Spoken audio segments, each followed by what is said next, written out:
আমাক লাগিব একাগ্ৰতা, আত্মবিশ্বাস, নিয়মানুবৰ্তিতা, সময়ানুবৰ্তিতা আৰু লগতে হাৰ নামনাৰ মনোবৃত্তি। এই গুণকেইটা যিজন ব্যক্তিৰ মাজত থাকিব তেওঁহে এজন সফল উদ্যোগী হ'ব পাৰিব। গতিকে যদি আমাৰ ভৱিষ্যতে এজন সফল উদ্যোগী হোৱাৰ আশা বা সপোন, তেনেহলে আমি এই গুণকেইটা আমাৰ নিজৰ মাজত অন্তৰ্গত কৰিব লাগিব আৰু আমি শিক্ষাৰ্থী অৱস্থাৰ পৰাই আমাৰ মাজত এই গুণকেইটা থাকিব লাগিব।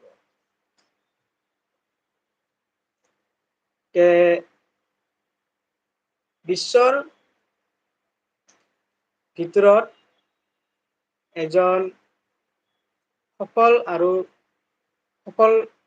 উদ্যোগী অৰ্থাৎ ইনফোচিছ কোম্পানীৰ প্ৰতিষ্ঠাপক নাৰায়ণ মূৰ্তি। আচলতে তেওঁ জন্মগত ভাৱে তেওঁলোকৰ পৰিয়ালটো উদ্যোগী নাছিল। তেওঁ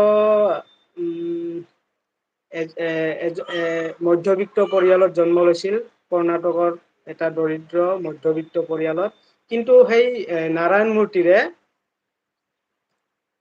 সৰুৰে পৰা মানে তেওঁৰ ইচ্ছা, হেঁপাহ আছিল যে তেওঁ এজন সফল উদ্যোগী হ'ব। সেই হেঁপাহেৰে তেওঁৰ মনত ঠান লৈছিল যে তেওঁ সফল উদ্যোগী হ'ব। সেয়েহে তেওঁৰ যিখিনি মানে শিক্ষা আছিল, সেই শিক্ষা সমাপ্ত কৰিছিল, অৰ্থাৎ অভিযান্ত্ৰিক শিক্ষা সমাপ্ত কৰিছিল।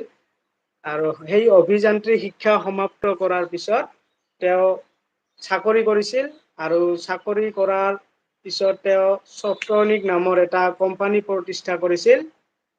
কিন্তু সেই কোম্পানীটো প্ৰতিষ্ঠা কৰাৰ প্ৰায় 1.5 বছৰ পাছত অলপ দেউলীয়া হৈ সেই কোম্পানীটো বন্ধ হৈ গৈছিল। যাৰ ফলত তেওঁ আকৌ কি কৰিছিল, চাকৰি কৰা আৰম্ভ কৰিছিল আৰু চাকৰি কৰা আৰম্ভ কৰিছিল যদিও, কিন্তু কেইজনমান বন্ধুৰ সৈতে তেওঁ এটা কোম্পানী প্ৰতিষ্ঠা কৰিছিল আৰু সেই কোম্পানীটোৰ নামেই হৈছে ইনফোচিছ কোম্পানী।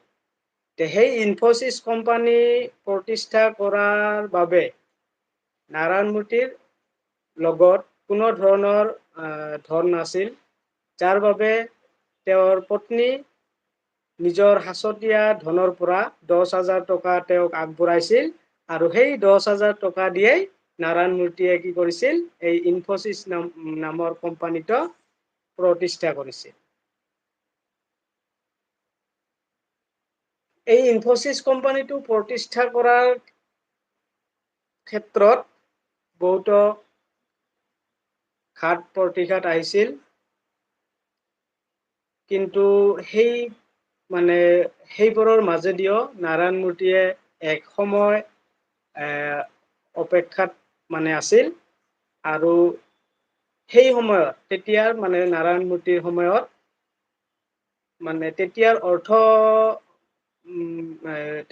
তেতিয়াৰ বিত্তমন্ত্ৰীয়ে অৰ্থনীতি মুকলি কৰি দিছিল আৰু সেই অৰ্থনীতি মুকলি কৰি দিয়াৰ ফলত নাৰায়ণ মূৰ্তিৰ হাতলৈ এক অফুৰন্ত সুযোগ আৰু সুবিধা আহিছিল আৰু সেই সুযোগ, অৰ্থাৎ নাৰায়ণ মূৰ্তিয়ে সময়ৰ হৰ সময়ত মাৰিব পাৰিছিল, যাৰ কাৰণে সময়ৰ হৰ সময়ত মাৰাৰ বাবে নাৰায়ণ মূৰ্তিয়ে কি কৰিছে, সেই সুযোগৰ সুবিধা লৈ তেওঁ আজি বিশ্বৰ ভিতৰত এজন সফল আৰু নাম জ্বলা উদ্যোগী হিচাপে পৰিচিত। এয়া আছিল নাৰায়ণ মূৰ্তিৰ উদ্যোগী হোৱাৰ আঁৰৰ কাহিনী।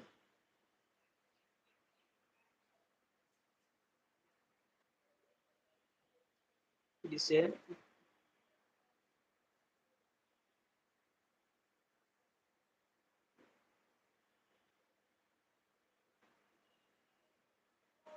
हेलो सभी कलाकार, तुम्हारा वीडियो चालू है।